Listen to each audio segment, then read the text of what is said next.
Olá, aluno, muito bem-vindo à nossa terceira aula de sistemas operacionais.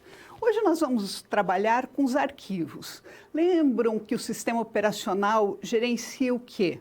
O usuário e o hardware. Então, ele fica nessa parte intermediária. Lembram daquelas camadas, aquele bolo que eu mostrei para vocês? Então, dentro dessas camadas, nós temos a primeira camada, que é o usuário, você quando senta na frente do computador. Depois, a segunda camada é o quê? Os aplicativos que você utiliza, por exemplo, um editor de texto, a planilha do Excel, você vai montar um PowerPoint, isso tudo são aplicativos que você utiliza. O sistema operacional é a terceira camada, ou seja, ele vai dar o gerenciamento de todas as situações. Por exemplo, se você quer imprimir um arquivo, né, você fez teu PowerPoint e você quer imprimi-lo. Então, o sistema operacional vai ter que analisar se há uma impressora junto, ali interconectada com o seu computador, se ela está apta a imprimir. Então, esse é o gerenciamento do sistema operacional. Claro que ele gerencia diversas situações. E uma dessas situações são os arquivos. Vocês, quando entram lá, este computador, vamos pegar o sistema operacional Windows. Você abre este computador, aparecem lá algumas possibilidades, entre elas o C, o diretório raiz C. O que significa isso? Que nós temos um lugar próprio de armazenamento dos arquivos. E assim sendo, eu posso trabalhar da melhor maneira possível com eles. E o que acontece quando nós falamos desse armazenamento? Nós temos que ter segurança quando estamos armazenando nossos arquivos. Você faz um trabalho, você não quer que ele se perca no meio do caminho. E um dos problemas que podem acontecer é quando teu computador queima. E daí? Se falta energia várias vezes, você está numa cidade sujeita a essa falta de energia, de repente queimou o computador. Como que nós fazemos para recuperar aqueles dados que estavam dentro desse computador? O que realmente queimou, certo? Então, nós vamos ver o trabalho do sistema operacional hoje em relação a esse tipo de gerenciamento, a essa recuperação desses arquivos, como que ele trabalha para distribuir esses arquivos. Nós, às vezes, gravamos um arquivo no lugar que eu não sei qual que é. Isso é bem comum, você dá um salvar, você salva aquele arquivo em qualquer lugar. E depois, para você achar esse arquivo. Então, nós deveríamos ser um pouco mais organizados, mas o sistema operacional organiza todos esses diretórios, esses arquivos, da melhor maneira para mostrar para a gente. Então, vamos ao quadro hoje, nós vamos ver o quê? Um cenário que é de uma microempresa do setor de alimentos, que faz a distribuição de alimentos orgânicos para supermercados da região norte do país. Em função das quedas frequentes de energia, o computador do gerente de projetos queimou. Então, aqui nós temos nosso primeiro problema, um computador queimado. Todas as informações dos contratos estavam centralizados nesse computador e não tinham uma política de backup bem estabelecida. Quando eu falo de política de backup, o que eu estou falando? Todas as empresas devem ter uma cópia de tudo que é executado na empresa. Imagina, nesse caso, tudo estava concentrado em um computador e o computador queimou. Como é que eu vou achar o contrato que estava lá? Quanto eu tenho para receber? O que vai acontecer? O que eu tenho que fazer para conseguir trabalhar? Então, essa política é extremamente importante quando eu falo de política de backup. As empresas têm que estabelecer isso dentro da sua política de segurança. Algumas têm e as outras não têm. Então, vamos voltar ao quadro para continuar. Quando nós falamos do backup estabelecido, é uma prioridade que nós temos. Mas, diante dessa situação, né, queimou o computador. Aí nós precisamos recuperar. É fácil você recuperar os dados? Depende, né? Nós temos programas para isso. Não é muito simples, mas nós temos programas que foram feitos justamente para essa recuperação. E claro que quando nós vamos recuperar os dados, a maior quantidade possível de dados e informações do disco rígido. Porque o disco rígido, aquele geralmente chamado disco C, né, a partição C, que guarda as informações que nós trabalhamos no nosso dia a dia. Cientes que essa não será uma tarefa fácil, precisarão, além de estabelecer alguns critérios de processo de segurança da informação, recuperar e verificar qual a melhor forma de organizar esses arquivos e conseguir manipular e gerenciar estas informações, sem prejuízos dos andamentos dos projetos. Então, nós hoje vamos dar algumas maneiras de como nós faremos essa recuperação. Então, vamos ver os arquivos, a organização deles e como conseguimos fazer essa recuperação.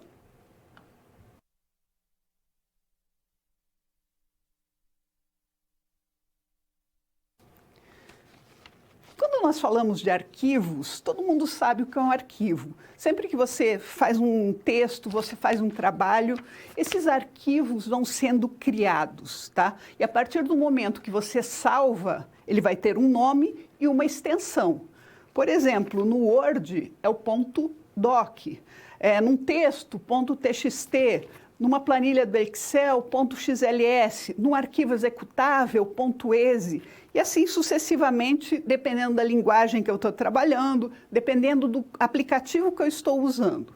Então, quando eu falo dessas questões de arquivos, eu tenho que saber já pelo final, pela sua extensão, já é um indicativo do que nós estamos trabalhando, tá? Eu não vou conseguir abrir uma planilha num programa de edição de texto. Nós temos algumas conversões a serem feitas, aí sim eu consigo trazer, eu consigo importar, enfim.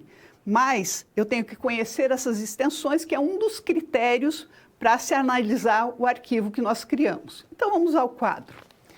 O que são esses arquivos? São estruturas de dados ou instruções que são relacionadas logicamente e se associam a determinado contexto. Para organizar esses arquivos, o sistema operacional conta com uma estrutura chamada sistema de arquivos. Esses sistemas de arquivos nada mais são que um conjunto organizado de arquivos e diretórios, tá?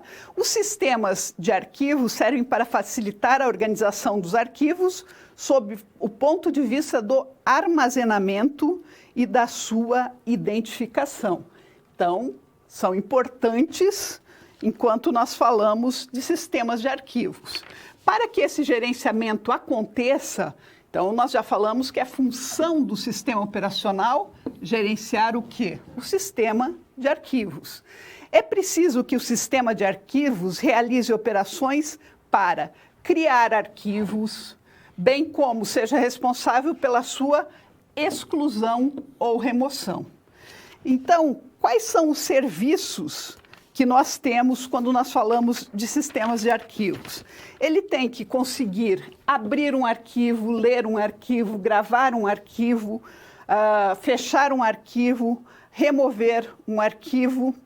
Então, nós temos todas essas funções. E vocês, sempre quando a gente fala em sistemas operacionais, nós falamos em ler arquivos, escrever arquivos, gravar arquivos, né? As operações trabalham com leitura e gravação de arquivos. Isso é muito importante quando a gente fala de sistemas operacionais.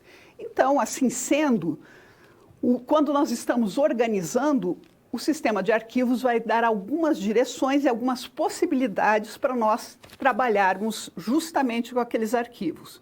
Então, nós temos algumas manipulações que podem ser feitas. Então, vamos ao quadro. Manipulação de arquivos. Como eu falei, a gente pode abrir, pode fechar, pode criar, pode destruir, pode copiar, pode renomear, pode listar esses arquivos.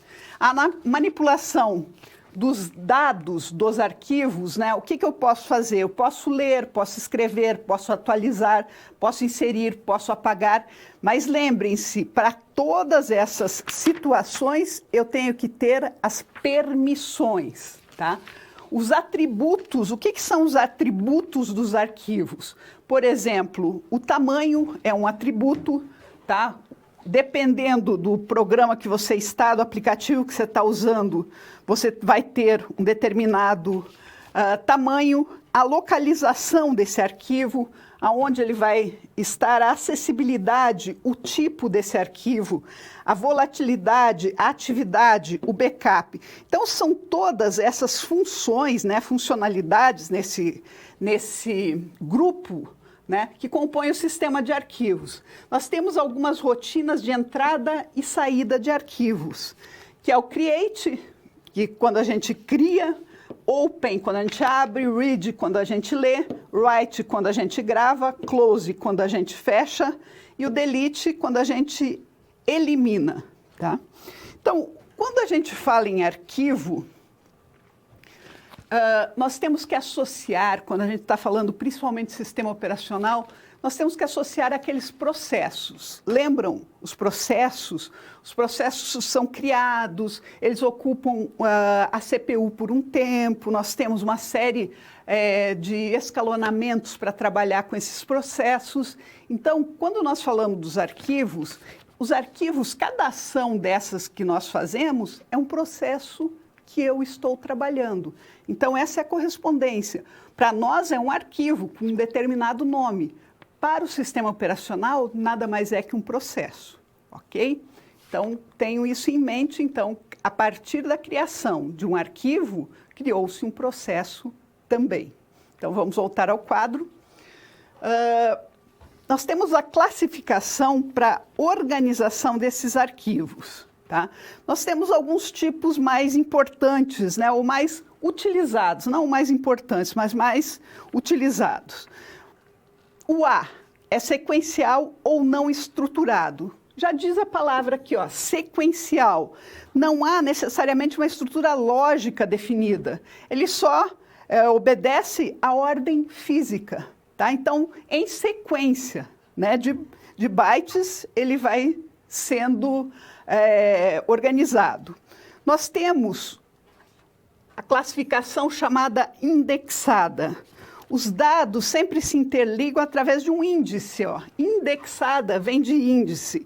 Então, esse índice pode ser idade, altura, sexo, classe social, mas é essencial que exista, né, um dado comum entre os registros daquele arquivo, para que se tenha essa indexação. Então, quando a gente fala em indexação, eu sempre tenho que ter uma chave de acesso. Esse é o segredo para a indexação. E essa chave apontará para onde nós deveremos ir. Terceiro tipo, vamos voltar ao quadro, relativa. A relativa refere-se à locação dinâmica e aleatória do arquivo. Assim, ele poderá ser localizado pela chave de acesso e o local onde está armazenado. Então, ele foi evoluindo, né? Porque a evolução no sequencial era a primeira parte que nós tínhamos. Então, ele evoluiu para índices que evoluíram aí para uma parte relativa. O espaço de nomes hierárquicos, tá? Quando a gente fala esse espaço, quando você instala um sistema operacional, o que nós temos? Já temos uma arquitetura e organização desses sistemas de arquivos, tá? E só lembrando que cada sistema operacional tem os seus sistemas de arquivos, cada um é específico, mas tem várias coisas em comum, tá? Então, a forma de tratar de cada sistema operacional, mas a organização, por exemplo, o nosso raiz, quando nós trabalhamos com Windows, é o C, tá? O nosso raiz, quando nós trabalhamos com Linux, é uma barra. E assim sucessivamente. Tem organizações distintas. Então, lembrem que cada sistema de arquivo pertencem a cada sistema operacional. Então, vamos voltar ao quadro. Então, nós temos algumas partes desse sistema de arquivos que são comuns. Quando eu falo de BIM, tá? De BIM são aqueles arquivos executáveis que ficam armazenados aí nesta parte chamada BIM. ETC, ele cuida das configurações do sistema, tá? Quando eu falo em home, são todos aqueles arquivos pessoais, né? E quando eu falo em usuário, também são os arquivos associados ao usuário, só que geralmente apenas para leitura. Então, assim, nós tivemos uma hierarquia, nós temos uma hierarquia, seja o sistema operacional qualquer que eu trabalhe. Então, nós temos que, o sistema operacional, para ele conseguir entender de onde que ele vai buscar determinado arquivo, ele já sabe, dependendo da sua estrutura. Então, se ele precisa uma configuração do sistema, ele sabe onde pegar. Se ele precisa de algum usuário específico, ele já sabe aonde aquele usuário se localiza. E assim, nós trabalhamos com os sistemas operacionais.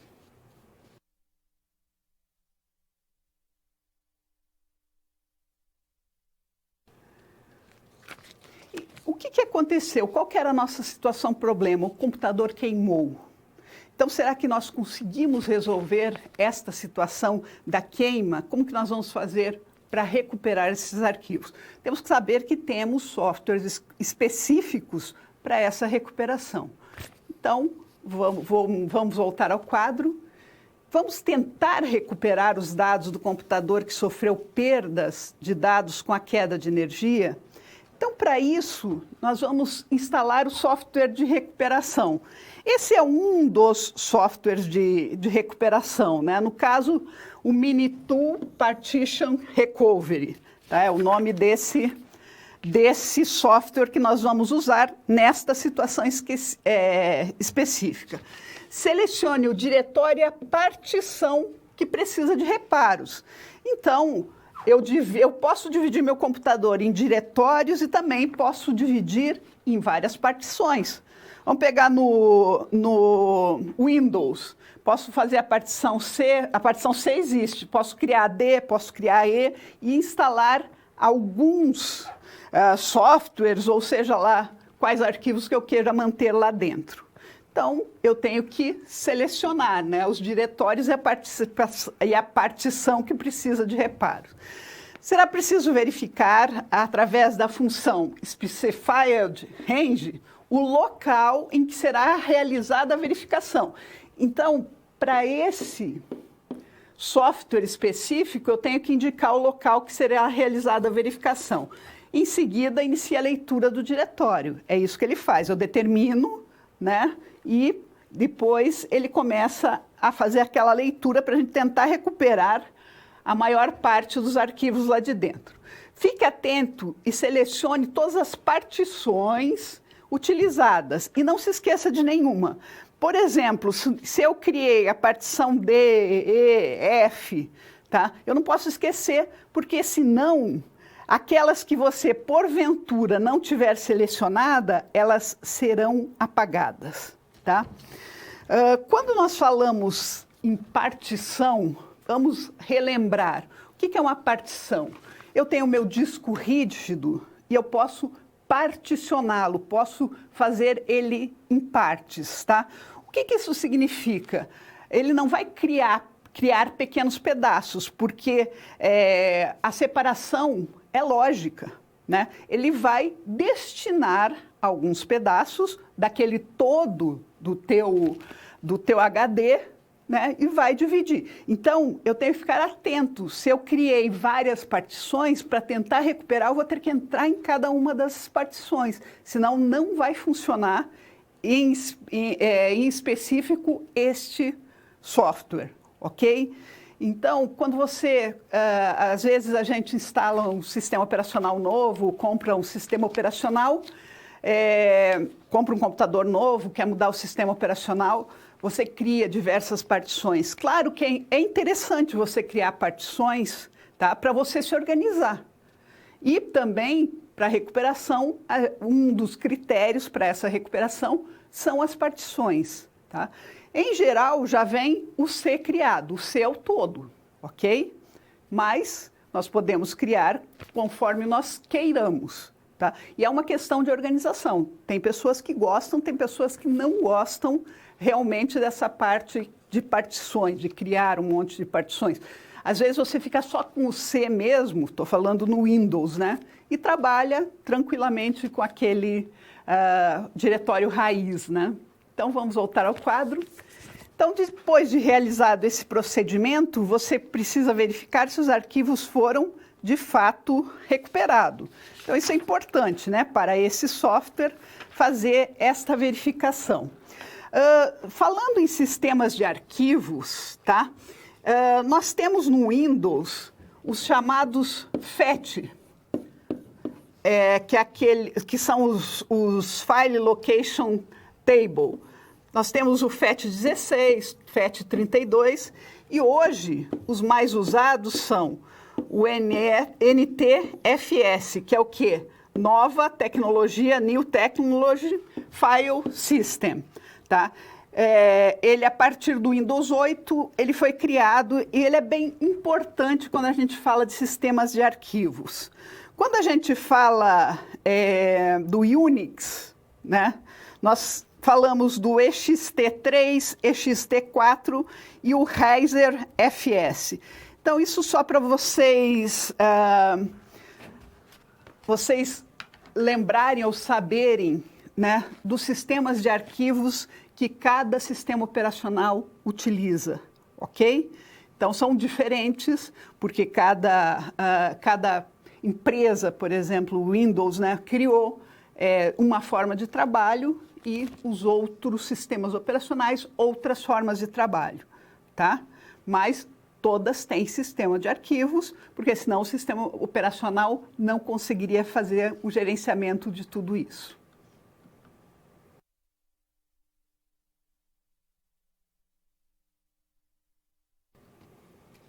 Agora nós vamos trabalhar um pouco com os diretórios, tá?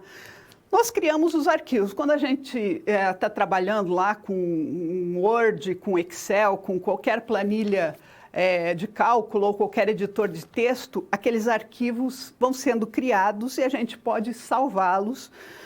Agora, para salvar e organizar para nós mesmos, para nós entendermos o que está acontecendo, nós criamos os diretórios. De preferência, os diretórios com nome compatível, né, com o que está acontecendo naquele momento. Então, quando nós falamos de diretórios, os diretórios vão abrigar dentro dele aqueles arquivos. E o sistema operacional, não esqueçam que tem que fazer o gerenciamento de tudo isso. Vamos ao quadro. Quando a gente fala, quando nós estamos trabalhando, nós falamos com arquivos, nós falamos de atributos. O que são atributos? São as informações de controle de cada um daqueles arquivos que nós temos, né? E, claro, varia também com aquele sistema de arquivos que a gente falou agora há pouco, tá? Então, dentre esses atributos, né, que são as informações, nós temos tamanho. Esse atributo especifica o tamanho e a quantidade de caracteres ou bytes do arquivo. Proteção. Esse atributo especifica padrões de segurança, tá? Ou seja, quem pode ou não pode ter acesso aos arquivos. Outro atributo é o dono, proprietário ou usuário. Tá? Ele estabelece quem o criou, ou seja, associa ao usuário ou à conta. Então, você é dono daquele arquivo. A criação, ele delimita a hora e a data de criação daquele determinado arquivo, para que, a partir disso, facilite, inclusive, a busca pelo arquivo. Além disso, desses atributos, nós temos backup. Ele disponibiliza a data e a hora da última atualização daquele arquivo. A organização indica qual é a lógica e a hierarquia utilizada para armazenar os arquivos nos respectivos diretórios. E senha, né? Senha. Essa visa estabelecer um critério de acesso e implementar com maior segurança para a realização de ações com os arquivos. Então, além desses atributos, nós temos ainda um atributo que a gente pode colocar somente de leitura. Quando você não quiser que ninguém modifique aquele arquivo, às vezes esse arquivo é compartilhado por outras pessoas, mas você quer que só as pessoas vejam, não modifiquem, não deletem, não mexam naquele arquivo, você põe a característica só de leitura. E também nós temos mais um atributo. Qual é esse atributo? Oculto. Oculto é o quê? Um atributo que aquele arquivo, dizendo que aquele arquivo não estará disponível para todas as pessoas. Então, eu tenho, além desses atributos, são informações também sobre aquele arquivo que eu tenho, ok? Então, vamos continuar, vamos voltar ao quadro. Nós temos algumas estruturas de diretório, por exemplo, em nível único. O que isso significa quando eu falo diretório de nível único? Eu estou tendo a identificação, a proteção, a organização, os atributos realmente em um nível só. Como se eu jogasse tudo para uma grande pasta, tá? Ele também pode ser chamado de Single Level Directory e tem muitas limitações. Por exemplo, quando eu falo em um único nível, todas as pessoas vão gravar em um único espaço, tá? O que vai acontecer se eu tiver 2 ou 3 ou 4 ou mais pessoas ali utilizando esse mesmo espaço? Se 2 pessoas criarem um arquivo com o mesmo nome, o que vai acontecer? Problema. Só uma vai poder criar. Por quê? Porque senão vai dar uma confusão, vou sobrepor.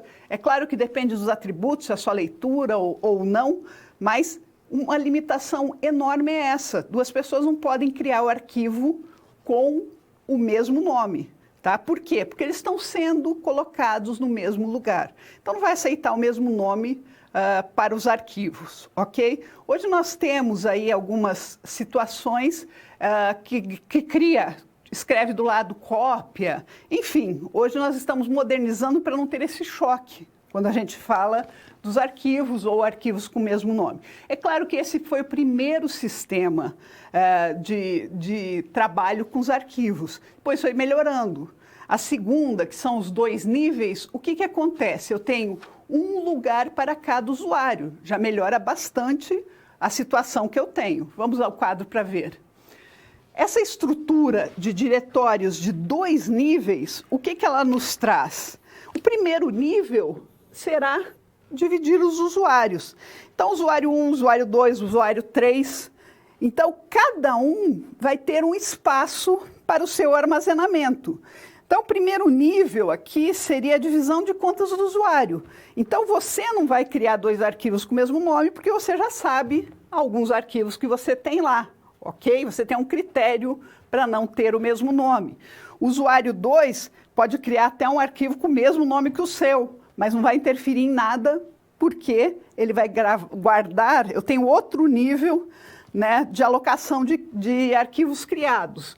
Então, o primeiro nível seriam os usuários e o segundo nível seria a alocação dos arquivos criados. Os arquivos vão ficar em determinado local.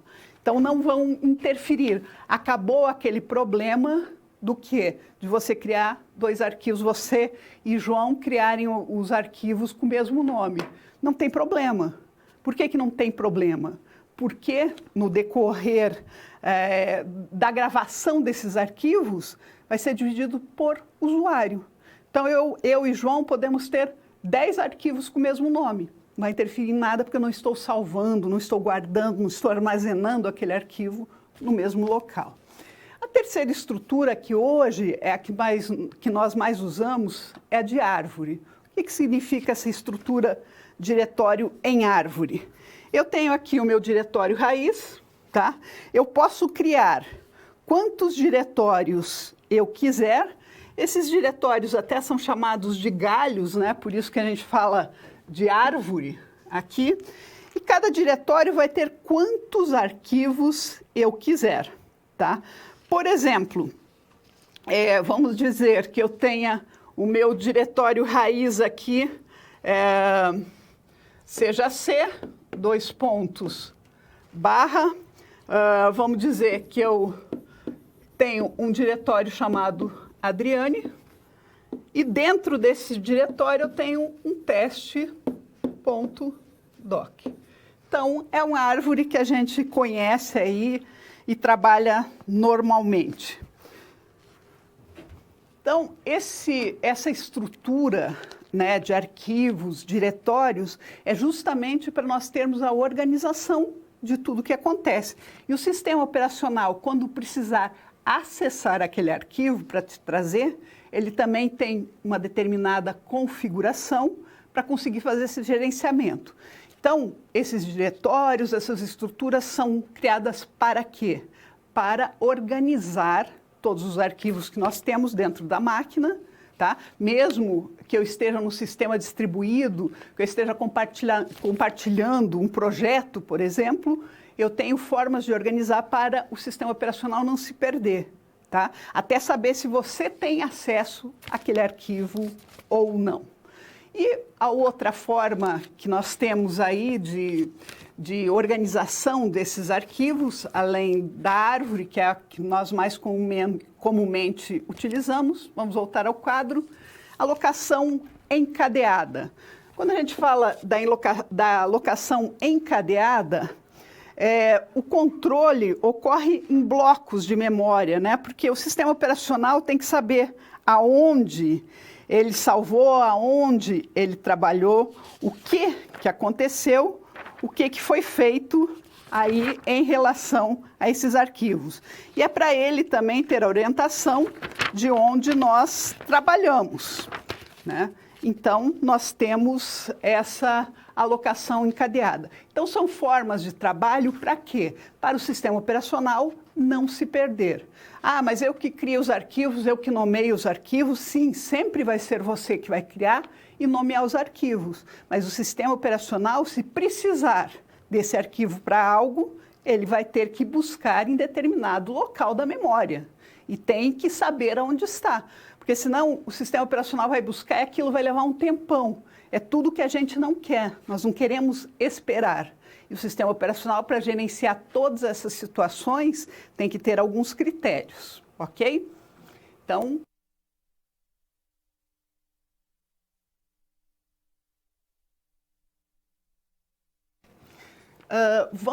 nós temos, como a gente tem formas, por exemplo, eu vou alterar algo no meu arquivo.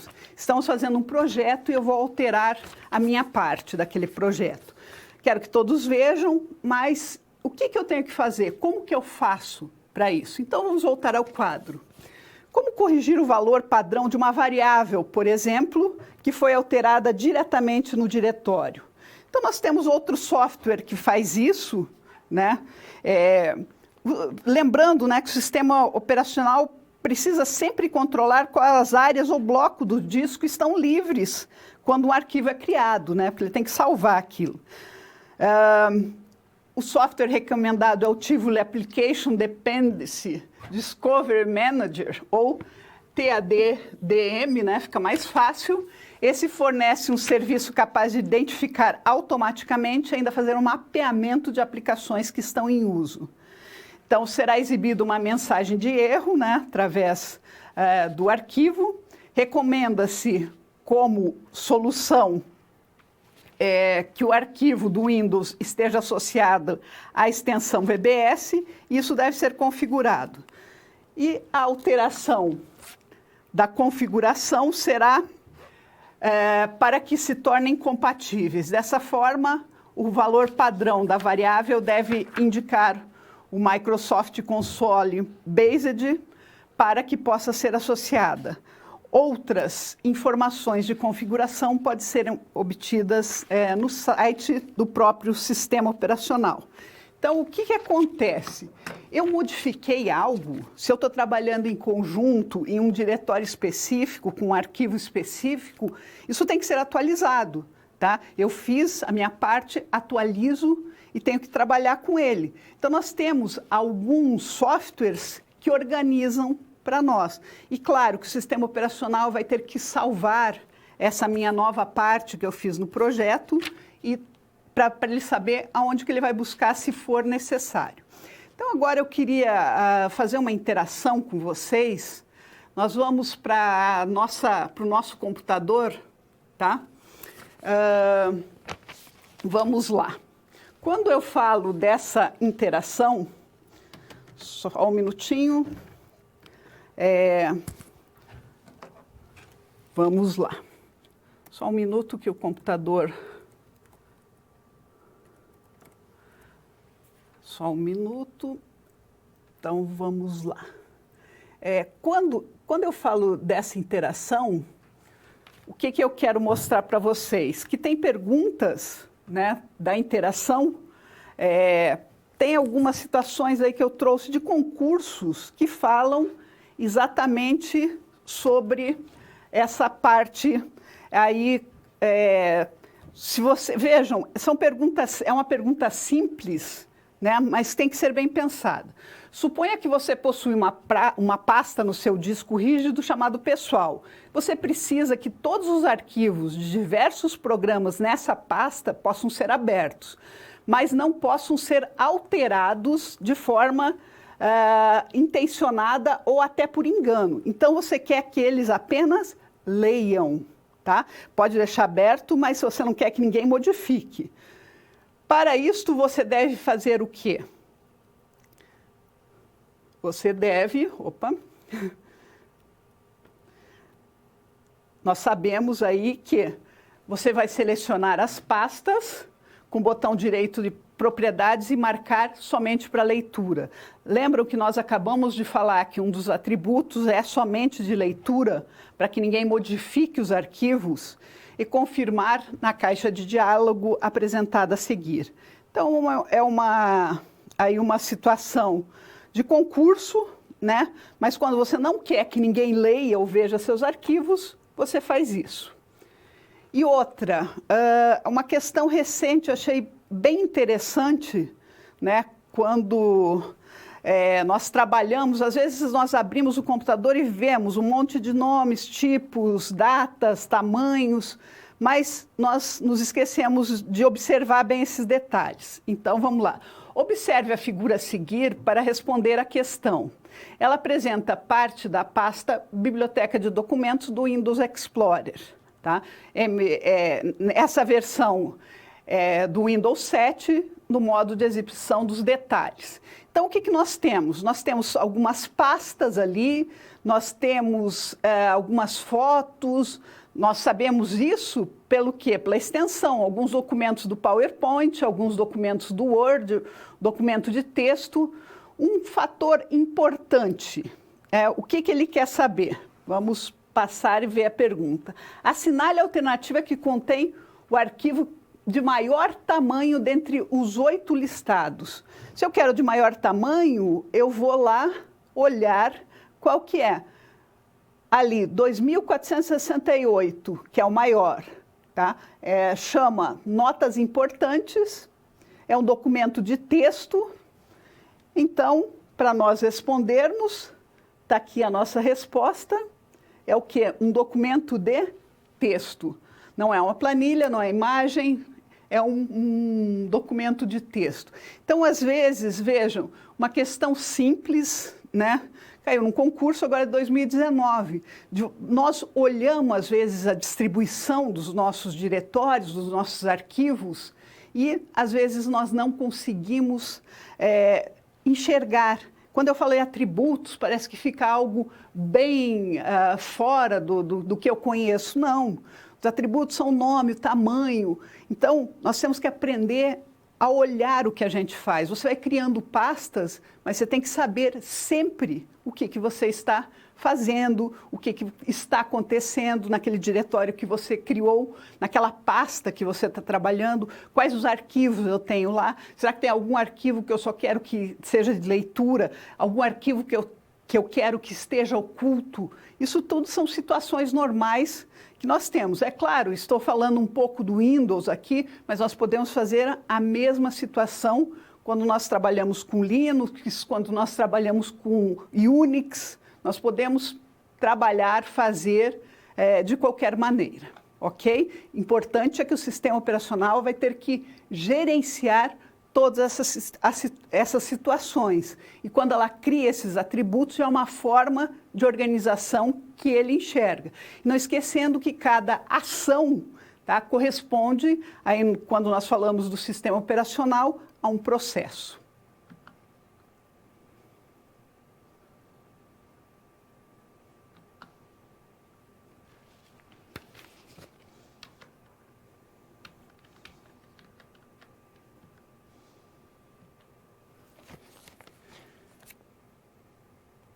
Agora nós vamos falar um pouco dessa implementação desses sistemas de arquivos, como que a gente pode trabalhar com eles. Então, quando nós falamos de implementação, o que nós podemos fazer com o sistema de arquivos? Vamos ao quadro. Implementação, quando a gente fala da implementação de sistemas de arquivos, envolve basicamente criar para cada arquivo, criar para cada arquivo o seu respectivo descritor. Vamos ver o que é esse descritor de arquivos. É um registro no qual são mantidas informações a respeito do arquivo. Eu tenho todos aqueles atributos do arquivo e eu tenho esse descritor de arquivos que armazena essas informações. Essas informações incluem os seus atributos, além de outros dados que não são visíveis ao usuário, mas que são necessários para que o sistema operacional implemente as operações sobre esses arquivos, tá? Então, importantíssimo o nosso descritor de arquivos. Dentre algumas funções desse descritor de arquivos, ele tem guardar informações ou atributos dos arquivos. Então, quais são os dados, né, que esse descritor de arquivos vai guardar? O nome do arquivo, a sua extensão, tamanho, sempre definido em bytes, né, claro, data e hora do último acesso, data e hora da última alteração, identificação do usuário que criou o arquivo, lista de usuários com permissões e tipos de acesso, localização desses arquivos. Por exemplo, quando a gente fala do Netflix, todos vocês conhecem o Netflix. Quando nós falamos do Netflix, é o quê? Nada mais é que um sistema de arquivos, tá? Sejam de séries, sejam de filmes, que eles vão para o usuário por um modo de trabalho, que é o streaming, ok? Então, nada mais é. Aqueles filmes, aquelas séries que estão dentro do Netflix, é um sistema de arquivos. Como que são gerenciados é outra situação, mas o Netflix em si nada mais é que um sistema enorme de arquivos. Então, vamos continuar. Também, quando a gente fala desse descritor de arquivos, tá, nós falamos que para o sistema operacional, né, tornar mais rápido o acesso a esses arquivos, o sistema de arquivos mantém na memória uma tabela. Isso é importantíssimo, tá? Porque ele tem que manter na memória alguns arquivos que estão em uso, contendo todos os descritores dos arquivos em uso. Então, lembrem que o sistema operacional funciona muito em termos de gravar, de buscar, de ler informações, e eu tenho algumas formas de organização desse descritor de arquivos, para facilitar o quê? Todo esse gerenciamento do sistema operacional. Uma tabela de descritores de arquivos abertos, também chamada de TDAA, ela é responsável por manter atualizadas as informações dos arquivos abertos. Isso é importante também quando a gente fala de arquivos. Isso ocorre para todos os processos do sistema, em função de um arquivo ser acessado por vários processos ao mesmo tempo. Então, pode acontecer isso de um arquivo acessar vários processos ao mesmo tempo? Claro que pode, tá? Principalmente a partir do momento que a gente trabalha com diversos usuários, trabalhando com as informações, um sistema distribuído, seja uma rede, aí uma net de uma empresa, seja o momento que você entrou na internet, tá? Tem várias pessoas acessando as mesmas informações. E como organizar esses arquivos para que todas as pessoas fiquem satisfeitas ou todos os usuários adquiram aquela informação? Extremamente complicado, né? Imaginem aí, por exemplo, um Google, um buscador de informações. Imagina a organização dos arquivos que ele tem que ter, qual a melhor forma que ele trabalha para trazer para você uma informação útil, né? Uma informação importante, uma informação relevante. Agora, imagina quantas pessoas acessam o Google por minuto, por hora, né? Num dia, em 24 horas. É uma infinidade. E como organizar tudo isso, tá? De forma que todas as pessoas sejam atendidas e o passo importante, mais rápido possível.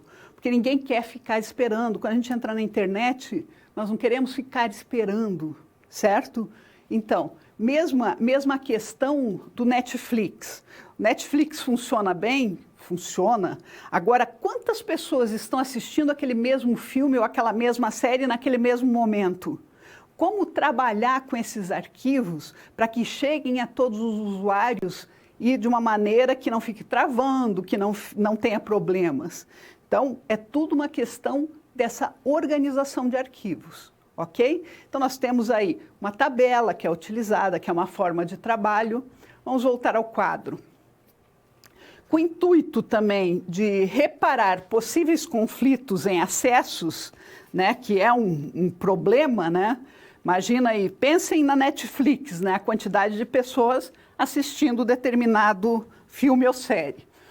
O sistema de arquivos se encarrega de criar uma tabela descritiva de arquivos abertos, né? Isso é importante porque eu estou com diversos arquivos abertos por processo, chamada de TAAP, tá?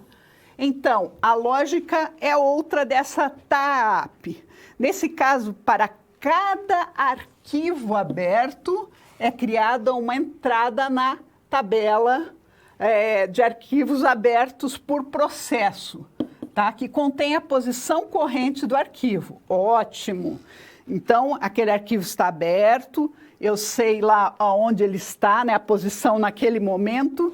Além dessa informação, há também o tipo de permissão associado. O que é essa permissão associada? Se você pode ou não acessar aquele arquivo. Você tem só o atributo de leitura, ou você pode escrever, ler, escrever, read and write, enfim. Você pode deletar aquele arquivo, então nós temos que ver a permissão. E ainda um ponteiro que indica a sua correspondência na tabela dos descritivos de arquivos abertos. Então, isso é bem importante quando a gente fala dessa organização do sistema operacional. Então, para cada processo, né, quando eu criei um arquivo, eu digitei um texto e dei um nome para aquele arquivo tem uma extensão, aquele arquivo tem um tamanho. Agora, o sistema operacional para buscar ou quando eu dependo de outras ações, tá, para resolver um problema, Então, tem que ter muito cuidado quando eu falo dessa questão da organização, porque imagine quantas situações o sistema operacional gerencia, tá? Essa é uma das funções que nós estamos falando. Então, ele tem que saber na memória aonde que está aquele arquivo para ele buscar, ele tem que saber uma série de situações. Então, por isso que são criadas tabelas, são criadas associadas tabelas a processos, porque quando ele precisar, ele sabe localizar mais rápido. Então, são formas do sistema operacional trabalhar. Para quê? Para organizar a nossa vida, para que aquele arquivo venha para nós o mais rápido possível. Tá? Um exemplo, vamos ao quadro para ver um exemplo aí da TAP, né? O que acontece? Eu tenho dois processos, aqui o processo 0 e aqui o processo 2. O que acontece? Vamos olhar aqui, ó. Posição corrente desse processo é 12. E a leitura, né? A leitura dele está associada a esse arquivo A, tá? Então, só que no mesmo processo, eu posso acessar, ó, o arquivo B. Opa! Então, o que está acontecendo? O mesmo processo precisa acessar dois arquivos para resolver algum problema, tá? Vamos observar o que mais aqui. Esse primeiro processo que está associado ao arquivo A, ele é só de leitura. E o segundo é leitura e escrita. Opa! Esse arquivo B pode ser modificado, tá? Pelo processo 0.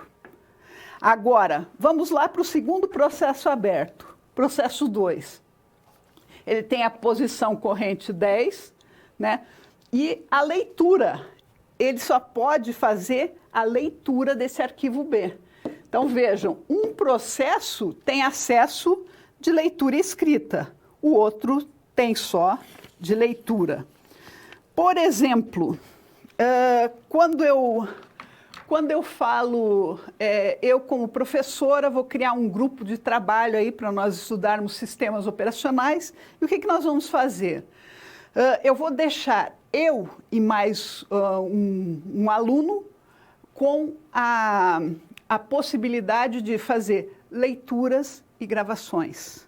Tá? E os outros alunos daquele grupo que vai acessar aquele determinado projeto nosso, chamado sistema operacional, eles só vão poder ler. Então, só um aluno vai ter a leitura escrita. Então, só um aluno vai poder modificar.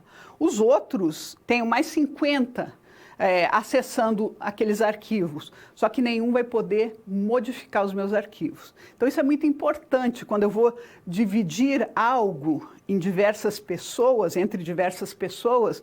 Por exemplo, vou dividir um grupo de alunos aí para um projeto de estudo, isso é importantíssimo ser feito, ok?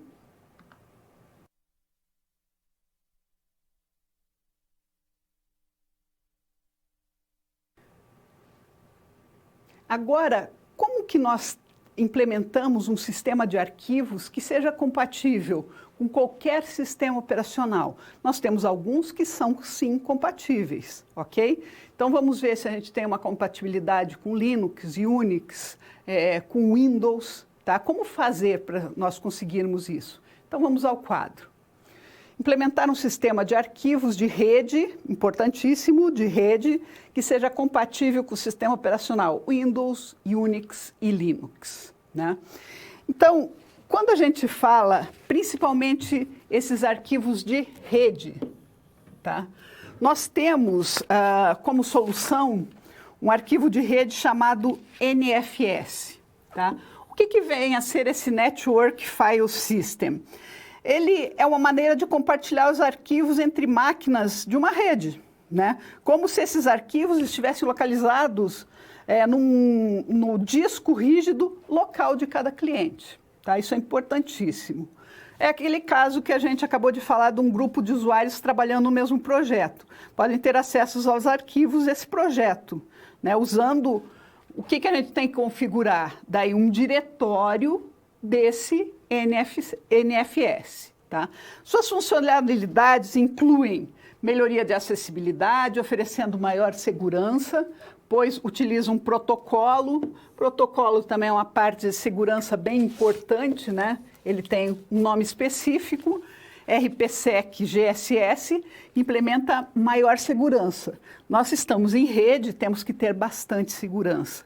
E essa é integrada à gestão de máquinas, clientes e servidores, tá? Que é o modelo aí que nós trabalhamos até quando nós estamos falando de internet, né? Nós somos o modelo cliente-servidor. Suporta aplicações e servidores clusterizados e redes geograficamente distribuídas, ou seja, de grande amplitude. Integra serviços como o Active Directory. Então, esse NFS nada mais é do que um sistema de arquivos específico para a rede que permite todo esse compartilhamento, né? Esse sistema é compatível com os sistemas operacionais mencionados, ou seja, Windows, Linux e Unix, né? É claro que para você utilizar, a gente tem que ver algumas versões, né? Porque esse NFS foi criado em determinado momento, né? E atendeu algumas versões aí mais recentes, né? Dos sistemas operacionais. Então, certificar-se que estamos trabalhando com um ambiente predominantemente baseado em Unix, de forma que seja possível compartilhar arquivos NFS. É isso que nós queremos. Verificar se temos versões de Unix que executam o sistema NFS e o Windows a partir da versão Windows Server 2012. Então, aí que eu falei dessas limitações, né, que o NFS foi criado a partir de uma determinada época. Instale os dois principais serviços do NFS, que é o servidor NFS e o cliente NFS, a situação servidor-cliente. O servidor NFS pode ser instalado em uma máquina com Unix, não tem problema algum.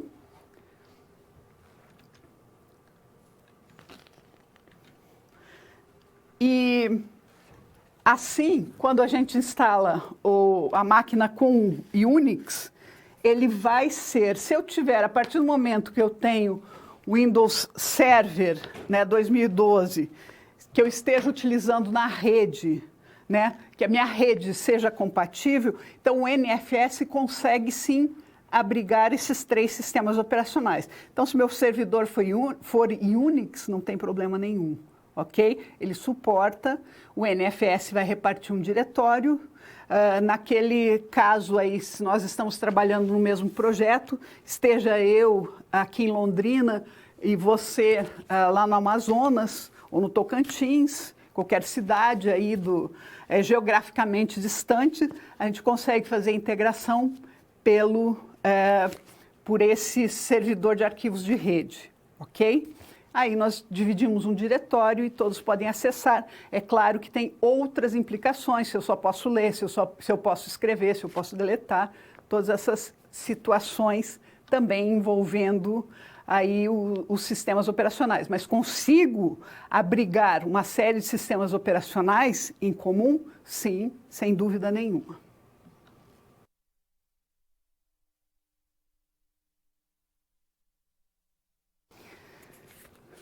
Agora nós vamos falar de uma parte importantíssima quando nós estamos trabalhando com nossos arquivos, com nossos computadores, com uma rede, com a internet, que é a parte de segurança.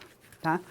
É claro que o sistema operacional, um dos problemas que nós temos que são seríssimos quando a gente fala em segurança são as falhas do sistema operacional. Então, através do sistema operacional, o hacker vai acessar teus dados. Mas como assim? Tem uma série de falhas. Todos os sistemas operacionais têm falhas, tá? Vamos pensar aí num Windows que é distribuído mundialmente, né? Os hackers vão e procuram as vulnerabilidades daquele sistema. Por onde eu posso invadir o sistema de determinada empresa? Se não fosse assim, não teríamos grandes empresas ou grandes a parte do governo, governos que têm muita segurança, por exemplo, dos Estados Unidos, alguns governos que também são invadidos. Até outro dia teve uma invasão aí do FBI, né, o sistema mais secreto que os Estados Unidos têm. Então, uma das situações importantíssimas de falhas é no sistema operacional. Então, o sistema operacional tem que ter alguns mecanismos para resolver essas situações. Então, dentre esses mecanismos, vamos ao quadro para ver algumas situações. Um plano de segurança da informação, né? Esse plano, ele tem no mínimo que envolver o quê? Autenticação de usuários. O que é autenticação de usuários? Quando eu coloco login e senha, tá? Eu estou fazendo uma autenticação. Tá? Login e senha. Por que para você entrar no banco tem o login e senha? E além do login e senha, se você vai fazer uma transação, muitos bancos falam para você colocar o código de acesso ou outra senha de segurança, ou olhe no token, né, nesse momento. Tá? Então, são todas essas seguranças. O sistema operacional é muito importante ele fazer isso. Vamos voltar ao quadro. A criptografia. Criptografia hoje ainda é um dos métodos mais seguros para quaisquer informações.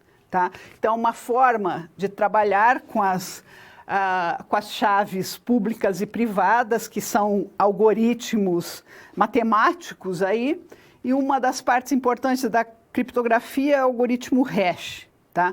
Definição de senhas. Tá?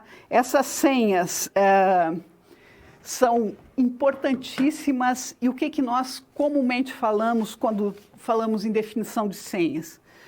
Nós geralmente temos a mesma senha, seja para entrar no login do seu computador, seja para entrar no banco, seja para entrar em qualquer aplicativo que pede usuário e senha. O que a gente faz? A gente repete a senha.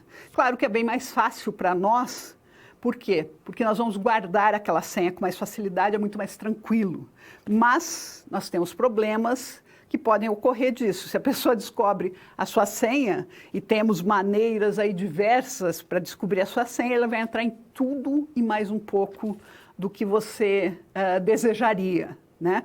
Então, a vida de uma pessoa pode ser virada de cabeça para baixo em função da descoberta de uma senha. Por quê? Porque a pessoa utilizava a mesma senha. Mas é comum? É comum. Outra coisa, nós fazemos senhas muito simples, com palavras simples, com datas de nascimento, casamento, nascimento do filho, datas importantes para você. Também é outra situação bem fácil de achar, né? Se você fizer um levantamento da pessoa, já no primeiro contato você já vê que aquela senha pode ser utilizada. Então, quando é uma senha numérica, você vai pôr provavelmente a tua ou a data de nascimento do teu marido, do teu filho.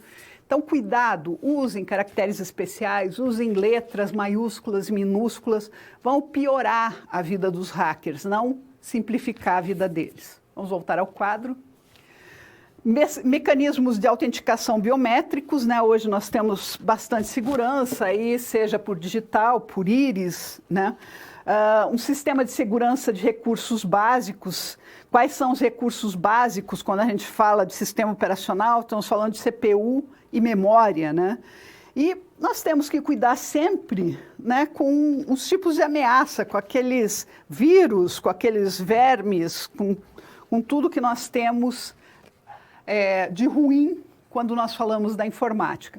Então, pensem que esse é o plano perfeito. Todo mundo tem? Não, nem todo mundo tem, nem todo mundo consegue implementar, mas nós temos que ter sempre essa preocupação.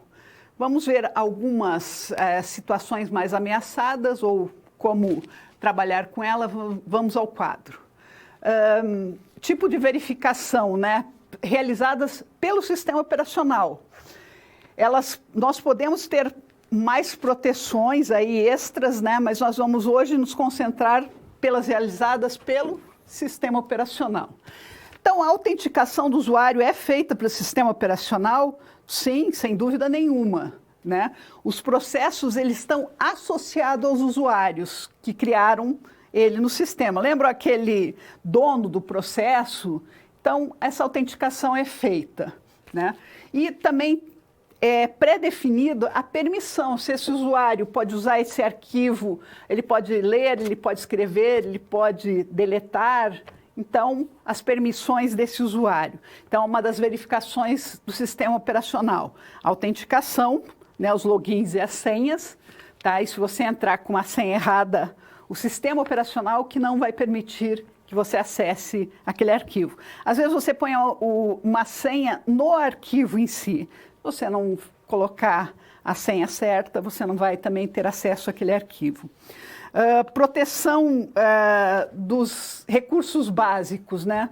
Quando eu falo de recursos básicos, eu tenho que saber se o usuário pode ou não utilizar o processador, utilizar a memória, utilizar os dispositivos de entrada e saída, as listas de controle de acesso previamente registradas, né? O que acontece aí? Eu tenho essas listas que me dizem qual a permissão de cada usuário. Então, o que o usuário pode ou não fazer com aquele arquivo.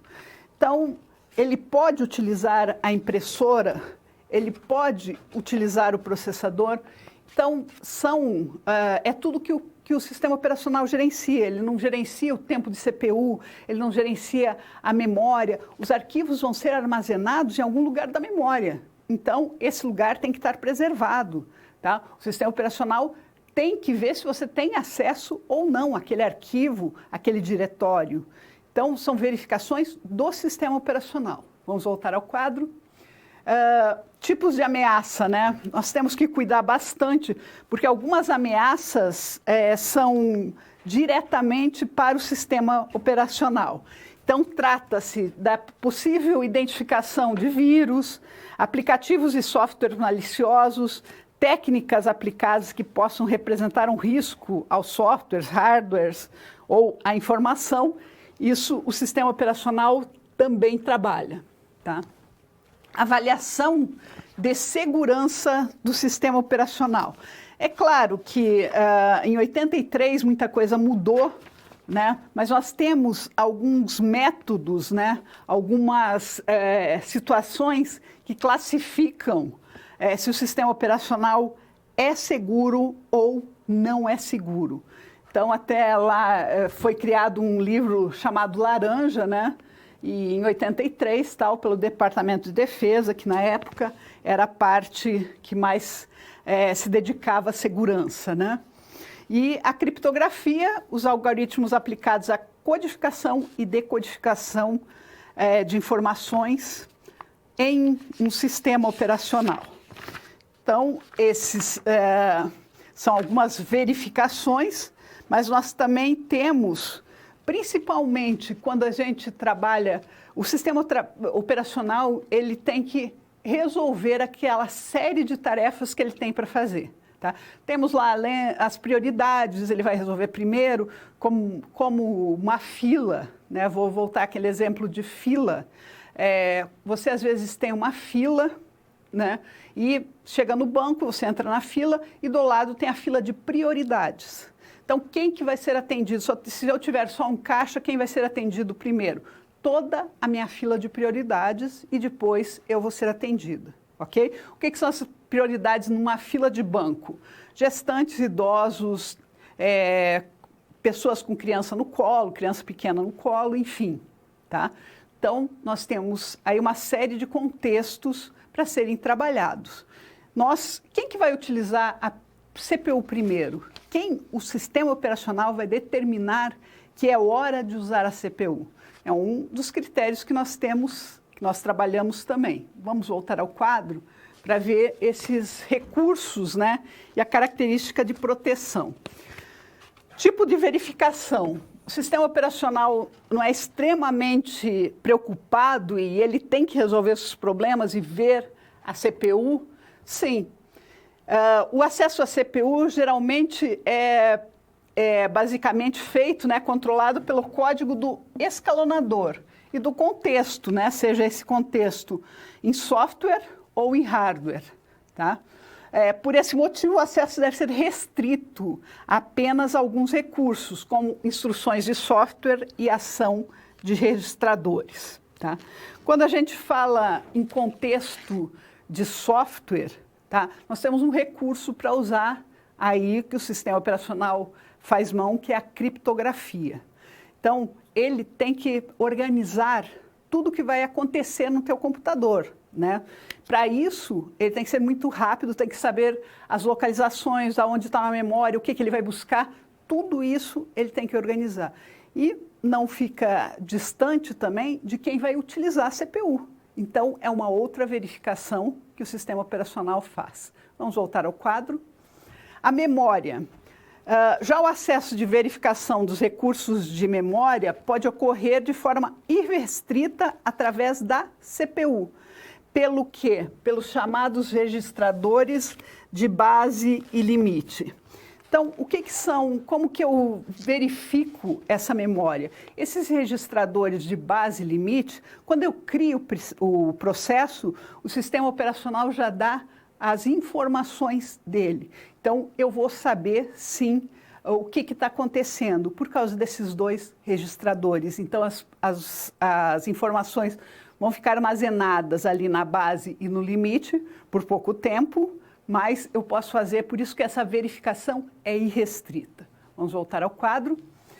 Listas de acesso de controle são aquelas listas, né, que trazem a permissão, né, a chamada de ACL, né, que é Access Control List, das permissões, né, de cada usuário. Tá? Cada membro da lista, ou cada usuário, vai ter sua identidade com permissão. Só pode ler, só pode escrever o que ele vai fazer, o que ele pode fazer, o que ele não pode fazer. Então, essas são algumas características, aí, algumas situações de verificação quando nós falamos de segurança em si. Tá? O sistema operacional tem que ter toda essa segurança? Tem. Por quê? Porque ele já é alvo. Não temos como ter um computador funcionando hoje, né, nesse modelo que nós temos de notebooks, de computadores, sem sistema operacional.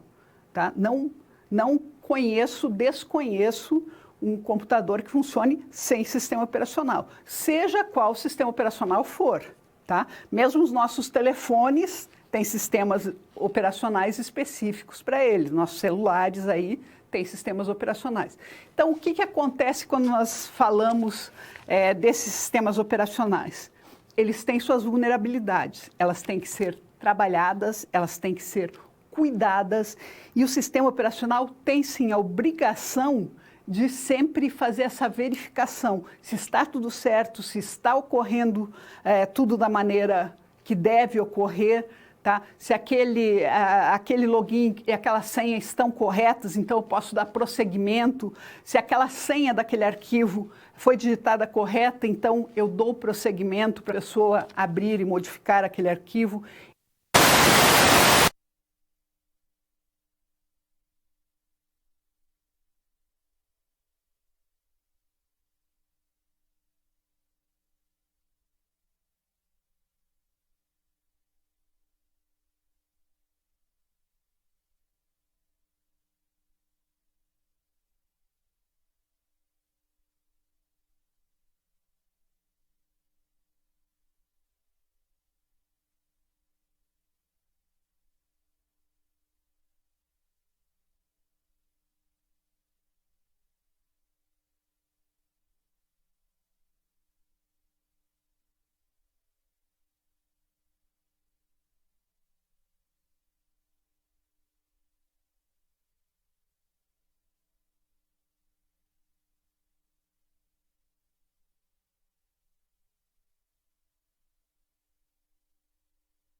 Então, só retomando, né, o que nós temos? Nós temos uma série de verificações, o sistema operacional é responsável por fazer isso, nós não temos computador sem sistema operacional e por ser distribuído aí mundo afora por milhares, dezenas, milhões de pessoas, o que acontece com o sistema operacional? Ele tem, são apontadas algumas vulnerabilidades, ok? Então, muito cuidado quando a gente trabalha com essa parte aí do sistema operacional.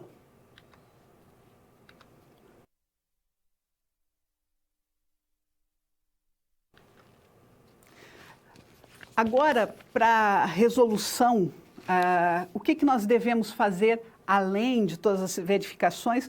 Nós ainda temos algumas outras verificações, por exemplo, do firewall. O que é o firewall? Vamos comparar com a vida real. Um firewall é o guarda na porta do banco, tá? O que o guarda está? O guarda está armado, tem condições de ficar lá, ele vai liberar ou não algumas pessoas para entrarem, nós já vimos diversas situações, mas ele não impede totalmente um assalto. Se a pessoa quiser assaltar o banco, ela vai assaltar.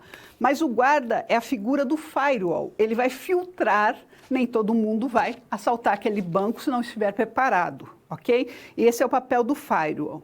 Então, para nós também resolvermos essa nossa situação, vamos ao quadro, um firewall com sistema operacional Linux. Então, para o plano de segurança da informação da microempresa de alimentos, será preciso instalar um software conhecido como GUFW, tá? Que é um firewall, né, específico para o Linux, que é a interface gráfica voltada para a configuração do recurso de firewall. Esse tem por função delimitar o que é permitido trafegar pela porta de entrada de rede da empresa, quais as limitações, restrições envolvidas e fazer a configuração dessas regras. Então, um firewall pode ser instalado no sistema operacional Linux? Claro que pode. Nós temos aí, e ele vai fazer esse papel de liberar ou não algumas situações.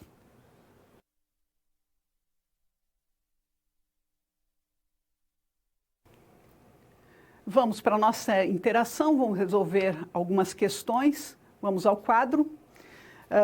Também um concurso aí de 2018. Arquivos são unidades lógicas de informação criadas por processos. Em geral, um disco contém milhares de arquivos independentes um do outro. Nesse sentido, analise as situações abaixo.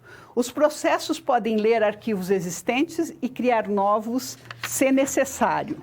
A informação armazenada em arquivos deve ser persistente, isto é, não pode ser afetada pela criação e pelo término de um processo, tá? Corretíssima essa informação. O arquivo é um mecanismo de abstração, sem dúvida nenhuma, ele oferece meios de armazenar informações no disco e depois lê-las. Claro, essa é a função do arquivo. Agora, as regras exatas para nomear um arquivo são padrões de sistema para sistema, incluindo que todos os sistemas operacionais não permitem cadeias de caracteres. Isso está errado, porque cada sistema operacional tem seu próprio sistema de arquivos e trabalha da melhor maneira possível com eles. Então, vamos voltar ao quadro.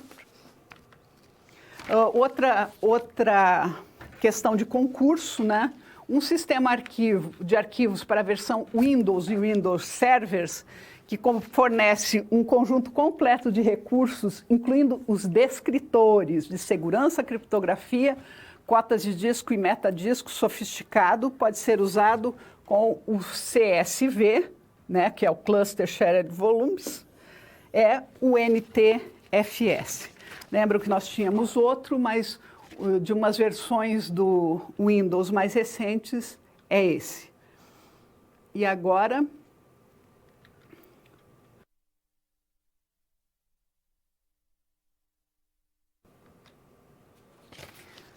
só recapitulando o que nós vimos hoje, né, em termos de arquivos, em termos de diretórios, em termos de segurança, o que acontece?